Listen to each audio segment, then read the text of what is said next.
ஏண்டா ஹரியானா லாட்டரி அடிச்சிருக்க பணம் வாங்குறதுக்கு ஹரியானாக்கே போகணுமா? நம்ம ஊர் பேங்க்லயே கொடுப்பாங்கண்ணே. அவ்வளவு வசதி பண்றாங்க. அவ்வளவு 500 ரூபாய் தரல. சிங்காரம் அவசரமா உனதாம தேடிட்டு வரேன். எதுக்கு? சேவிங் பண்ணதான். டேய் சொல்றேன். யோ இனிமே யாரும் ஜெயம் பண்ண மாட்டாரு. ஏன் சேவிங் பண்ணா? சேவி பண்ண முடியாதுன்னா என்னடா லொல்லு பண்ற? போடா போடா.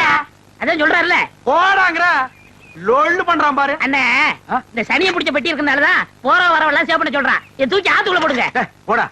செய்யும் தொழிலே தெய்வம்னு சொல்லுவாங்க. இது ஆத்துல போட சொல்றீங்க. அண்ணே இனிமே உங்க தகுதியை வேற கொடுங்கண்ணே. டேய் வேணாம்டா. எடுங்கண்ணே. இருக்கிறது ஒரு பட்டியா? இந்த அடிக்கடி யாருமே இருக்க முடியாது. என்னடா வாங்கண்ணே. ஏய் சம்சாரம் ஏண்டி பண்ணிட்டு இருக்க? என் தலை எழுத்து கிழிஞ்ச துணியை தச்சுக்கிட்டு இருக்க. கிழிஞ்ச துணியா? இனிமே நீ ஒட்டு போட்டு புடவை எல்லாம் கட்ட கூடாது. இனி நீ கட்டு போறது பட்டு புடவை, ஃபாரின் புடவை தான். ஐயோ ஐயோ ஐயோ, ஒரு லட்சாதிபதி வீட்டுல இருக்க வேண்டிய மாதிரியாடா இருக்குது. டேய் பாரு, இது பொட்டியாண்டா பொட்டி.